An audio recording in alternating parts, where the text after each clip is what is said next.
안녕하세요. 최은지원입니다. 오늘은 농지연금으로 월 300을 받는 핵심적인 방법에 대해서 이야기를 나눠볼까 합니다.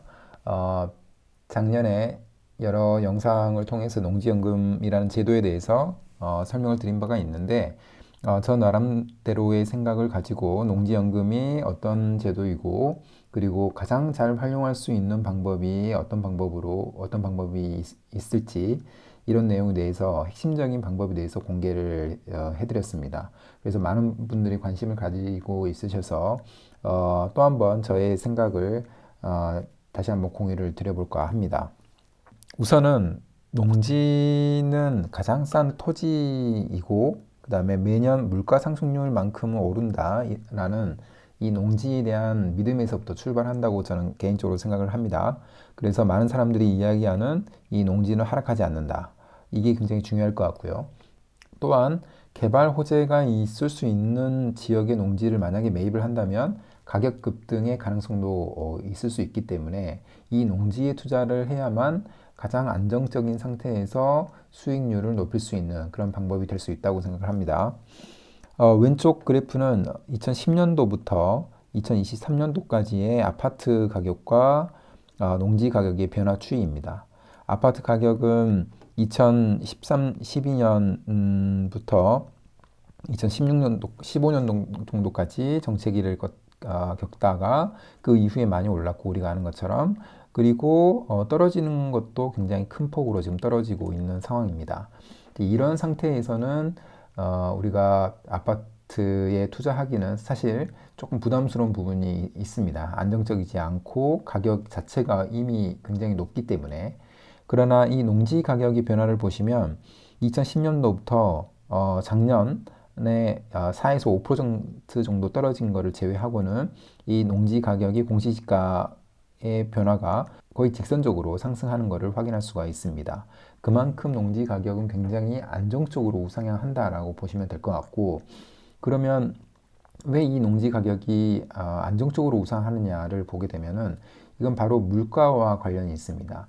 즉, 제가 따로 조사를 통해서 연도별로 물가 상승률을 계산을 해보고 그리고 토지 가격의 상승률을 계산을 해보면 보통 물가는 일반적으로 떨어지지 않습니다. 우리가 예전에 짜장면 가격에 비해서 앞으로 지금까지 짜장면 가격은 계속 상승해 왔던 것처럼 그리고 앞으로도 상승이 멈추지 않고 계속해서 어느 정도는 물가 상승률만큼은 상승해 간다는 것을 이해하고 있는 것처럼 일반 물가는 상승을 계속합니다. 그래서 물가 상승률이기 때문에 이게 0보다 크면은 항상 플러스가 된다는 건데 과거에서부터 지금까지 물가는 떨어진 적이 없습니다. 그리고 이 물가 상승률의 플러스 1에서 2% 정도의 수준으로 토지 가격이 상승한다는 것을 알 수가 있습니다. 그만큼 토지는 굉장히 안정적인 자산이라는 거라고 얘기할 수 있을 것 같고요. 제가 아는 많은 지인분들도 여러 투자 상품들이 있을 수 있는데 토지는 거짓말을 하지 않는다. 이런 이야기를 많이 합니다. 그만큼 그 경험에서부터 오는 이 토지의 안정성에 대해서 이야기를 하고 있다고 생각을 들고요. 그 다음에 두 번째로 우리가 해야 될 것은 이 반값 농지를 찾아야 됩니다.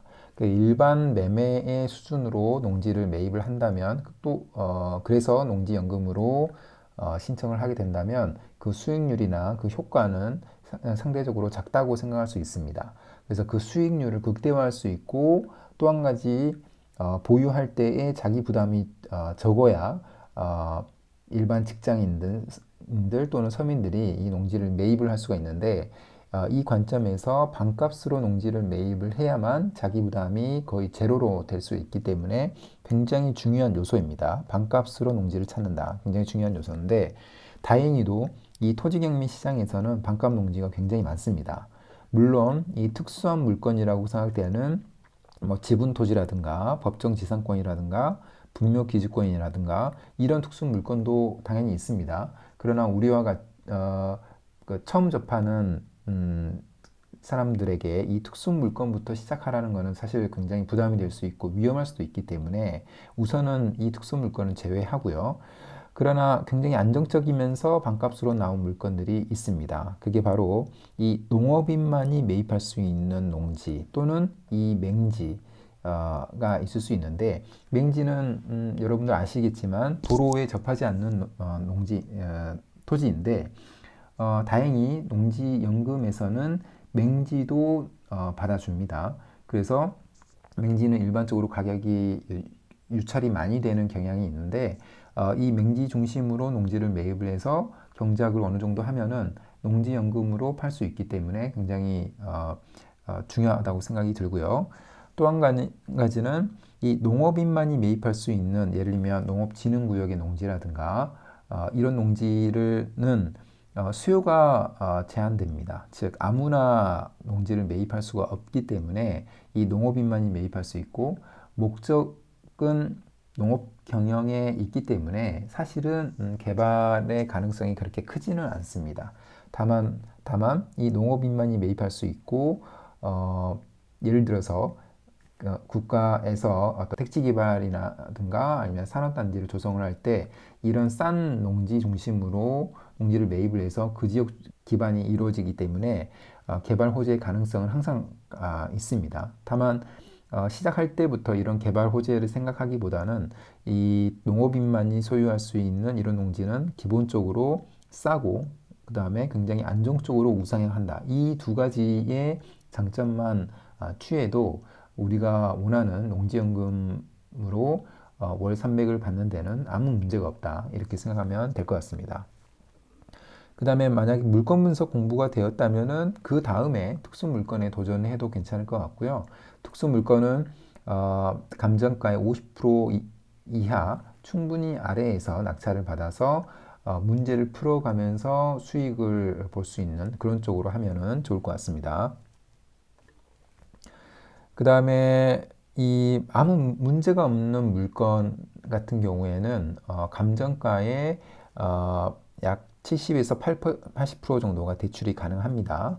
그래서 아까 제가 말씀드린 것처럼 감정가의 50%로 매입은 하고, 그렇지만 이 토지니까 아무 문제가 없다는 전제하에서, 예를 들면 농업인만이 소유할 수 있는 농지라든가 이런 농지 같은 경우에는 어느 특정 한 6개월에서 1년이 지나면 은행에서 감정가의 70에서 80% 정도 대출을 해줍니다. 그래서 이 22에서 30%의 갭이 있는데 이 갭에 해당하는 추가 대출을 통해서 우리가 장기적으로 보유를 해야 이 복리 효과를 통해서 자산의 가치, 농지의 가치가 계속해서 상승을 하는데, 이 장기 보유할 때를 견딜 수가 있는 겁니다. 그래서 추가 대출을 통해서 자기 자본 없이 이 대출액으로 뭐 10년, 5년에서 10년, 15년 이상 장기 보유하면서 이자 부담을 없앨 수 있는 이런 장점이 있기 때문에 이 반값 농지를 매입을 한다. 이게 제가 가장 강조하고 싶은 그런 부분이라고 보시면 됩니다. 즉, 무자본 투자가 가능하다라고 생각을 하기 때문에 저와 같은 일반 서민들이나 직장인들이 충분히 할 수 있는 이런 방법이라고 생각이 듭니다.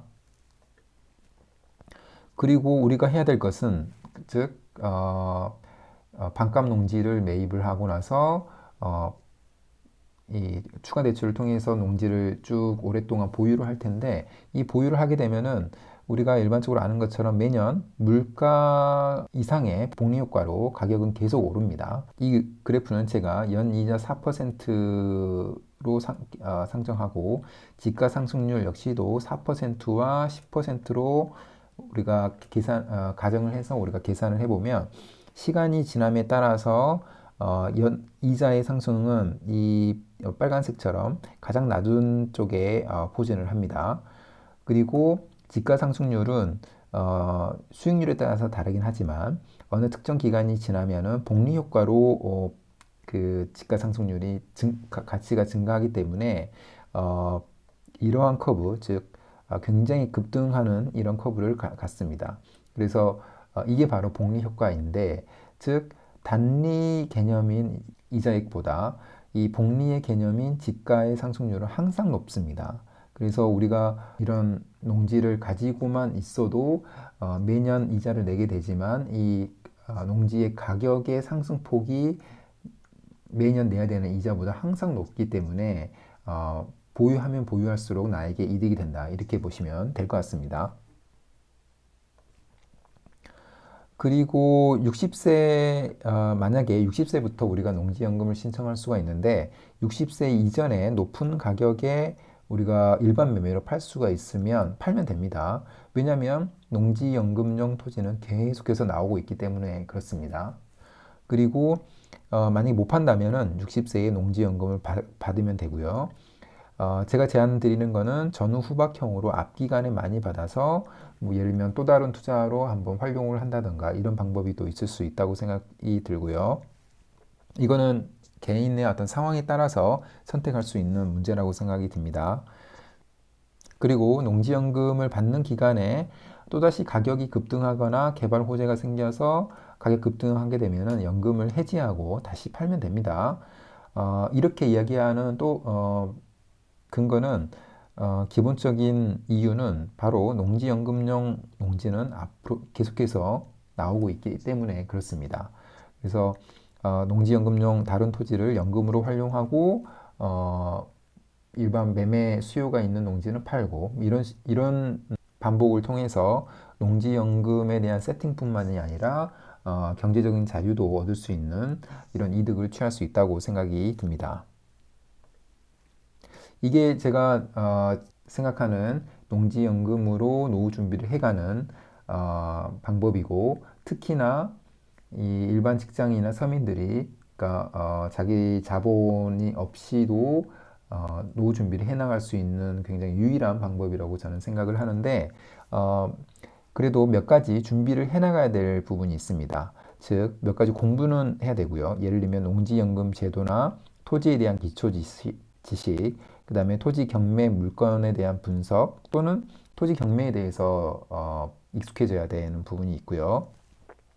그리고 기본적으로 농업인이 돼야 되는데 농업인이 되기 위해서 아주 초기부터 농지를 사서 농업인이 될 수 있는 방법이 있지만 이 부분은 좀 부담스러울 수 있기 때문에 나라에서 임대를 해주는 농지를 임대받아서 경작을 하면서 농업인이 되고 농업인이 된 후에 아주 싼 농지를 낙찰 받아서 영농 경력을 쌓는 이런 방식이 더 좋다고 저는 생각을 합니다.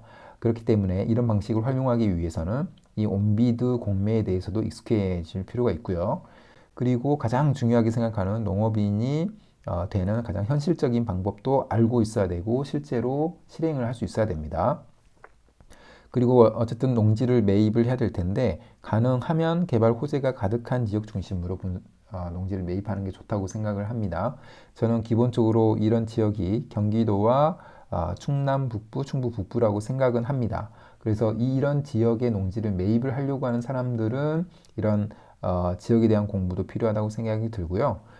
그렇지만 농지연금 자체는 그 다음에 제가 제안드린 이 반값 농지를 통해서 농지를 매입을 하려고 하는 사람들에게는 이미 현재의 감정가 대비해서 굉장히 낮은 수준에서 농지를 매입을 하기 때문에 어떤 개발 호재가 있는 지역과 관계없이 매입을 하는 순간 이익이 되는 농지가 굉장히 많습니다.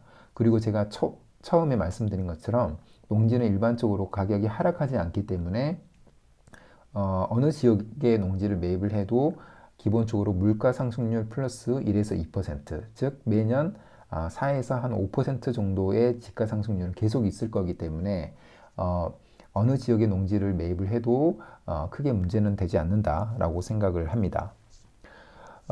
제가 이런 어떤 농지연금에 대한 제도라든가 토지에 대한 기초 지식 이런 부분들은 기존 유튜브나 저의 어떤 블로그를 통해서 많은 정보를 제공을 해드리고 있습니다. 그리고 현재도 많은 구독자분들께서 연락이 오고 있는데 이메일을 통해서 문의를 주시면 궁금한 부분에 대해서는 함께 고민을 하고 답을 찾도록 하겠습니다. 그럼 오늘 영상은 이것으로 마무리하겠습니다. 감사합니다.